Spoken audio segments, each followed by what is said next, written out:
Hello, loves. Welcome back to the Ariel show.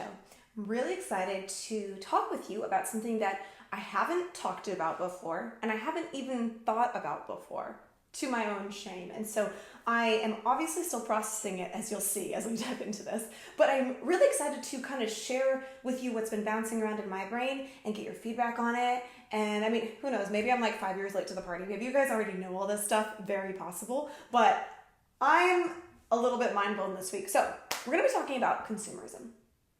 And this all started from, I started reading this book, Your Money or Your Life by Vicki Robin. There we go. Okay. Started reading this book. And she's basically, it's from like the early 90s, okay? So it's like super old school, but she's basically talking about the history of consumerism.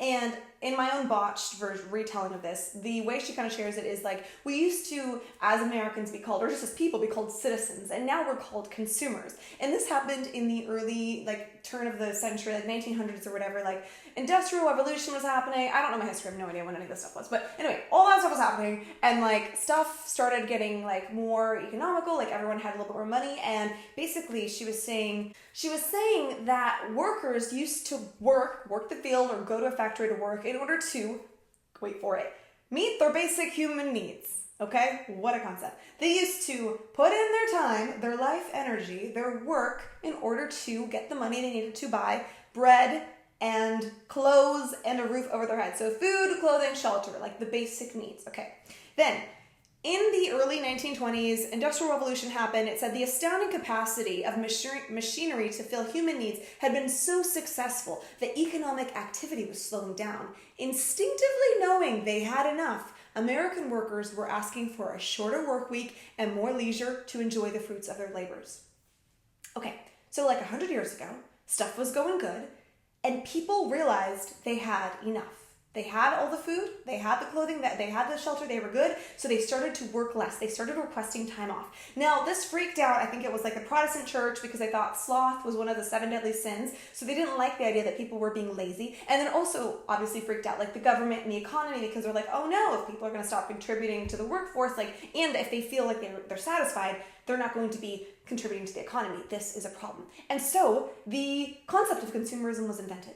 And with that, the term standard of living was invented, and this started to be planted in our minds, like we had to keep up a certain standard of living. And you know, I'm always on this podcast talking about growth, self-improvement, personal development, getting to the next level. Well, we kind of learned how to have that growth mindset in our material possessions, in our income levels, in our standard of living, our quality of life. Like, quality of life for most of us means a better life with a bigger house, bigger income, better car. Like, it just means nicer things. That's what quality of life means, most of us in our heads.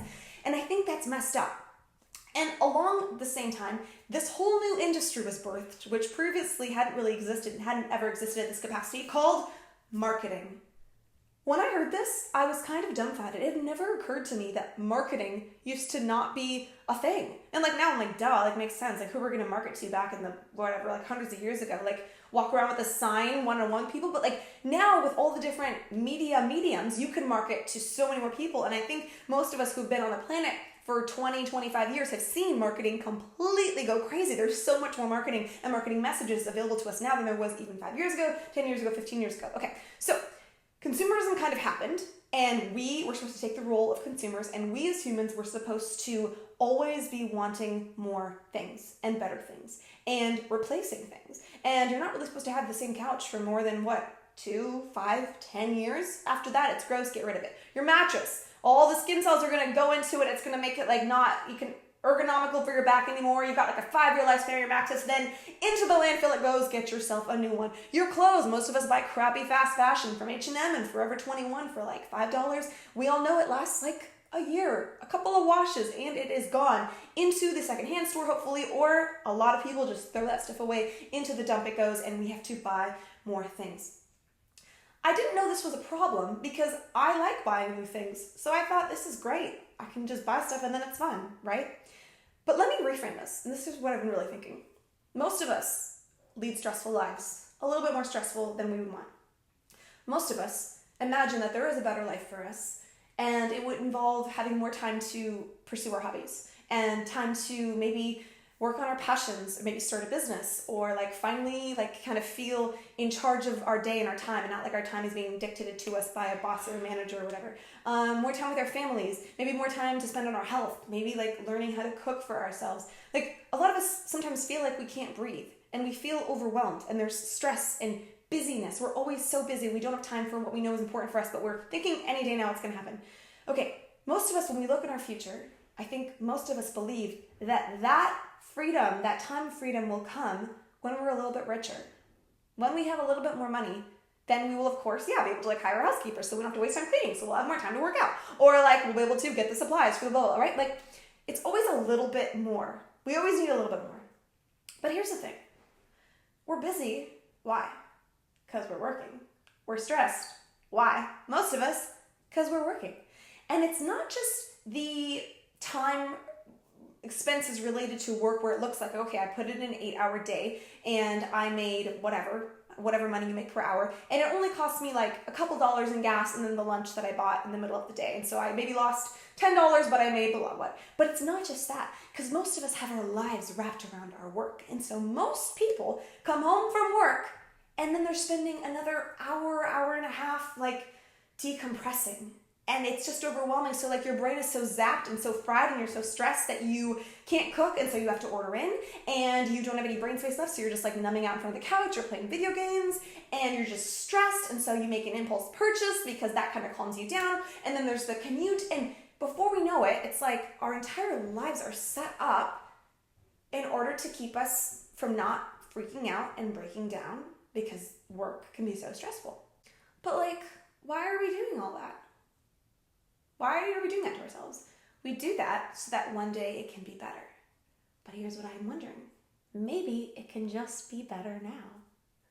Maybe if we stopped putting so much time into work and into keeping up and into being consumers and into feeling like there's any joy to be found in getting new possessions, like if we jump off the rat race, if we decide that we have enough stuff, it would change our lives. Because when you have enough, can you imagine if you really had enough of all the stuff in your life? Like, I do inventories in all these little areas of my life, and my brain is like, oh yeah, we almost have enough there, but I need like 2 or 3 more of that, right? Like, oh yeah, like this, okay, we're covered there, okay, but you know what, we need to spend a couple more $100, and then the kitchen appliance area of my life check will be complete. Or maybe there's a few other areas where like, no, I haven't even gotten started on the, I don't know, whatever, like clothing, wardrobe part of my life. I need to like invest some serious money in there, and then I can finally be happy and feel good and feel blah, blah, blah. Can you imagine if instead we were like those like workers back in the 1900s and we're like, we're good. Our needs are met. When I think of it that way, when I'm like, okay, all my basic human needs are totally met, I relax a little and I feel like there is an area that I have enough. And I see that all the other areas that I think I need another, I don't know, mixing bowl, under eye concealer, planner, notebook, whatever, like just all the, like if I stopped wanting that, then I wouldn't need to be in the consumer cog. And imagine if you stopped wanting things and you decided that you had enough, you wouldn't need to make as much money. And then you wouldn't be as stressed and you would have more time to do the stuff that you want to do. You guys know I used to work at Jimmy John's. Almost every Jimmy John's across the nation has a sign about a fisherman up on the wall. And condensed, the story is basically an American businessman goes to a little Mexican fishing village and he meets a old man or whatever who's just kind of casually fishing by the ocean or whatever. Don't really know the details. Anyway, the American dude asks the fisherman like, hey, what are you doing? He's like, oh, you know, I like to like fish. I catch enough food for my family, and then I go into town and I play guitar with my friends, and then I take a little nap with my wife and I play with my kids, and I have like a simple, happy, quiet life. Okay. And then the American businessman's like, dude, I'm super smart. I have a degree. I can help you out. I can make this so much more efficient for you. You are just doing this like one-man operation, catching fish, just enough. No. You need to take things to the next level. You need to stay out a little bit longer every day to catch the fish, sell that to the town, invest the profits, and then in order to buy a second fishing boat and hire more people and all blah, blah, blah. And then you take it to America and you start working with packers and blah, blah, blah, and marketing, like all this whole thing. And the fisherman keeps asking, and then what? And the businessman keeps telling him, okay, and then you're going to take it to this, and the businessman keeps giving him all these plans. And then finally the fisherman's, okay, like we're at the top, and then what? And the American businessman's like, and then this is the best part. One lucky day, you will get to retire and move to a little Mexican coastal village and you'll get to wake up early and fish a little bit, just enough to feed your family. And you'll get to go into town and play guitar with your friends. Maybe you'll get to play with your kids or your grandkids. You'll get to take naps with your wife. You'll live a full, quiet, simple life. I love that story because that is just the perfect way to say most of us have, or we could have, the life that we want. If we stopped trying to impress other people, trying to make it look like our lives are one way and like we're just going somewhere really fabulous, if instead of trying to keep up and fulfill our wants by buying things, like if we actually stopped putting all our time into overworking and being overstressed, and then we felt satisfied so we didn't need to fill that void by consuming, then we wouldn't need to keep working in order to pay for all those things that we're buying in order to feel better about ourselves. We would have that self-esteem. Like most purchases are made from a lack of self-esteem. Most of them are made of trying to keep up, competition, jealousy. And that's what I was referring to when I was talking about how marketing has revved up so much the last few years. When I think about even the internet is like being on your phone is like being constantly confronted with all the things that you don't have. And I'm not just talking about like an official like banner ad on the top of Google or whatever. Like I'm talking about like, let's say you're on YouTube and you're looking at a makeup tutorial. Makeup tutorials can just literally be like 15 products that are super high end that I need and that I don't have the money or don't want to spend $40 on a freaking primer or whatever, right? And you feel like the only way to get this look is to buy all the things that this super lucky YouTuber got for free. And the companies know that. That's why the companies send the YouTuber the stuff for free, to make us as the viewers feel like we need all that stuff to look that glamorous and to achieve that look. Or you're on Instagram, #minimalism, looking at this beautiful living room. When I see a gorgeous, like Zen-like, interior design decor post, first thing I think of is, oh, I want that couch. Oh, I want that end table. One day, I'm going to have the money to make my living room look like this. And I don't even think about it that consciously. I'm not like, I need money and no, I'm just like, oh, my life will be better one day when I have this beautiful, gorgeous living room. Or my life will be better when I have all the high-end products in whatever area of my life. So this is the kind of thinking I've been doing, and I've been trying to really challenge it. And I've been challenging myself to find different areas of my life where maybe I can just practice saying enough. Ariel, in this area of our lives, we have enough. But however, my brain still tries to tell me sometimes that one day, who knows how many years from now, I'll have an even better quality of life, standard of living, because I'll be able to get all this money from Lord knows where. I don't know where this magical money is coming from, but I just know I will have it, and then I will be happier. And that way of thinking is not serving any of us. It's not serving any of us to be living in that state of lack. We are in the top, 1% of the world as Westerners. If you have a phone that you're watching this on, if you have a computer that you're watching this on, we freaking made it. And that just goes to show that it never is enough. It never does satisfy to get that new thing. And my brain tries to tell me it's just the next thing, and then we'll be good, and then we'll be complete, then it will be enough. Challenge your brain if that's what your brain's saying. Look in your life and find an area that you think you can decide, you know what, I'm going to let this be enough for a while. Maybe it's your closet. Maybe it is your kitchen utensils if you're into cooking. Maybe it's your home decor. For me, I decided my area is going to be makeup. I am not going to be doing my makeup in the morning thinking about the next product that I want to buy. I didn't even realize I was doing that, but I kind of was. I was like, I wonder if this is the best eyeliner. Maybe I need to explore and get 2 more eyeliners and compare them and find out. No. I'm going to let myself be satisfied with what I have in that one area. And I want to practice growing it, because I think the freedom that could be found in our lives from having enough in all areas, it would be such a huge ripple effect. You'd be free from the consumerism trap.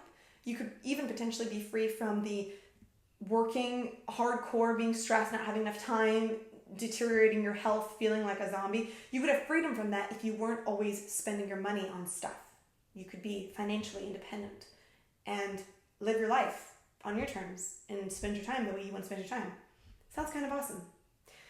So thanks for making it this far with me in this video. I know it's been a long one, but I really wanted to share that. It's been on my mind, and I'd really love to hear your thoughts and your comments. Like I said, I know I'm kind of late to the party here, but please let me know. Some of you I know are so smart, so well-read, and you have really beautiful ways of looking at the world, and I'd love to hear what your take on this is. If it's hard for you to kind of pare down, if you do, like me, find yourself thinking just a little more and then we'll have that sense of enough. Can you call that out? Or is this not a struggle for you at all? Do you got this on lock? Share your secrets with the rest of us. Thank you, my beautiful beloved patrons, for making this episode possible. It's always such a joy to have you guys in my corner. I really am so grateful for many of you years of supporting the Ariel show. It means so much to me. Thank you all for watching. Have a beautiful week. Don't buy stuff this weekend. See what it does for you. I love you.